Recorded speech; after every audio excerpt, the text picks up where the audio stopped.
look at my company, which is a large company. I mean, when I say I'm a large company, I am saying it, unapologetically. We're a large company. Large because, of course, we have midstream, upstream, and downstream.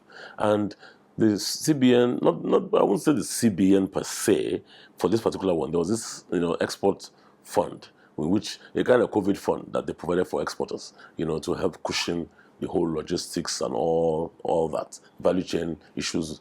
So that helped. So it was a kind of intervention fund to support.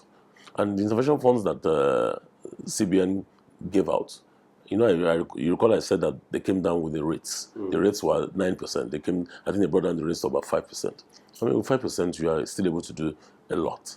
The only problem we had during the COVID period, let's not forget, COVID is still with us, is that, people had problems of logistics, of moving things around. And that was a major problem. But as soon as we had support from government, particularly the Presidential Task Force, which to a large extent I think did a yeoman's job, but somewhere along the line too, allowed some cracks to come in. They were the ones that gave fillip to a lot of states that were producing, because at some point in time during COVID, we had a lot of inventory in the villages that the products were just rotting away. So I think kudos must be given to Central Bank of Nigeria for the intervention funds they provided so far. You see, possibilities will abound. Challenges will be there. But, as one who is keen to always tell people that, do not die in their war. Leave the politicians to do their bit. Do your bit in the area of agriculture. Because there will be little activity in terms of business, government. Because everybody is jostling, to get elected, as it were, or to get nominated, or to be at the primary. So a lot of sectors will be struggling with funding. But I mean, I'm not sure whether you saw the breakdown of the budget by the Honorable Minister of Finance in the last 2, 3, 4, 5 days, where she talked about the fact that non-oil exports grew, by a reasonable quantum. And that is quite impressive. In spite of all this, we still grew non-oil exports. But what we need to do is we need to leave this oil matter. This oil has become an albatross. I once went to Zimbabwe, and Zimbabwe in 1980 was what you would call a food basket. But Zimbabwe, as we speak now, is a basket case, unfortunately. And we have such stories, in different parts of Africa.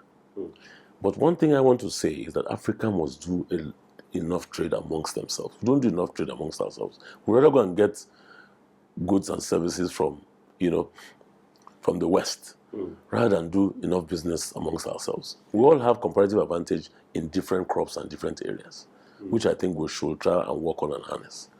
Until we do that, I think it will be akin to winking at a lady in the dark. She won't see you. See, the problem with maize is that maize is a crop that is used for so many things. It's used for animal feed. It's used for feedstock. Okay, for so many things. It is consumed as a meal on its own. Okay, it is consumed as a bit of a recreational crop. So maize is. We are one of the largest producers of maize, but the quantum we produce is not enough for us. And again, during the farming season, I think there was a problem with the farmers who complained about fertilizer, who complained about rainfall and all kinds of things. But the major producers of animal feed and livestock and the rest needed a bridging period of maize to come in. Otherwise, they were going to lose. You have to understand that there's a value chain in all of this. There's a value chain in all of this. No one works in isolation. So that was when the Central Bank gave, I think, 4 companies the license to bring in a certain quantum of maize. Otherwise, if that had not happened by the CBN, we would have had crisis. Look at even poultry. Poultry, between 4 and 6 million birds get smuggled into the country every year. That again shows you again that smuggling is a major problem in Nigeria. So that smuggling, we need to work on smuggling. Because smuggling is an anathema to development in the agricultural sector. Well, for us, don't forget that our animal feed and poultry plant, $100 million one we commissioned in Kaduna was in 2017. It was big. It had the capacity to take care of the entire northern market and, if possible, export. Where we had the aquaculture and feed one in Ilorin to take care of the southern market. But don't forget that Ilorin is a gateway to the south as well as the north. So that's what we did then. And so far, so good. But we're looking at doing other things as well in terms of making sure that we support farmers, okay, for soya particularly, okay, and maize. So, I mean, before I came on air, I was discussing with a few friends of mine who are telling me that Nigeria, we consume 4 million tons of wheat annually, between 4 and 5 million tons of wheat annually. Guess how many tons we produce? How many? 50,000. Wheat is a majorly temperate crop. But you know what? You can still get varieties by doing a lot of research. But our problem is that what are our research institutes doing?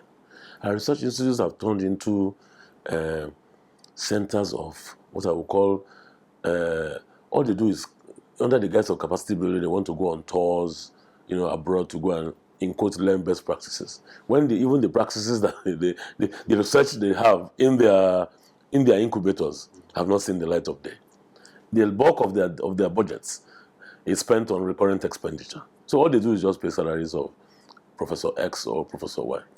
So they are mere, you recall that there was a time they said hospitals have become mere consulting centers. That's what these research centers have turned into, unfortunately. But you still have the likes of the NIHOS, the foreign one, which is an IITA, which still come up with a few things here and there. The Raw Materials Research and Development Council. So I think government should do something with that, particularly funding a lot of these research institutes, because you know what, these research institutes are the ones that will come up with, better variants, better seed multiplication units and all that in areas of seeds. Because our problem basically is seeds.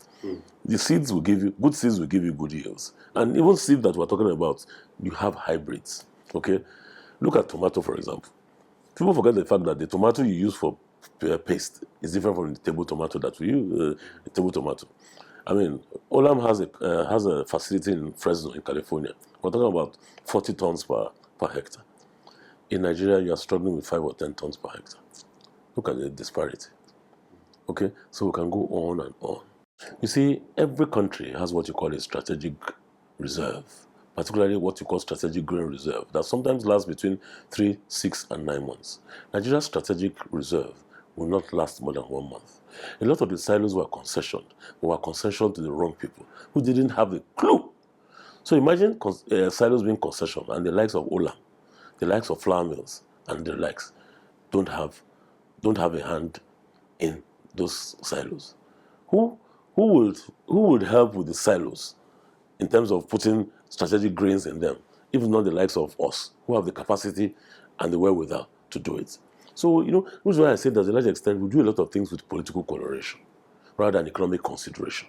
So political coloration, economic consideration, beclouds economic consideration. So you talked about logistics. Everything in life is based on logistics. Us talking here now is based on logistics. It took me logistics to get here.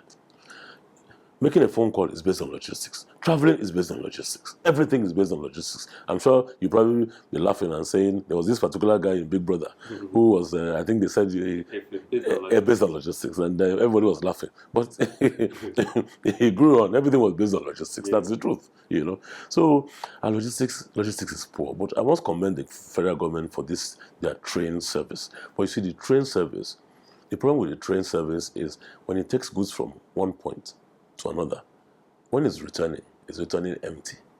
So that's the problem. So it's a one-way street rather than a two-way street.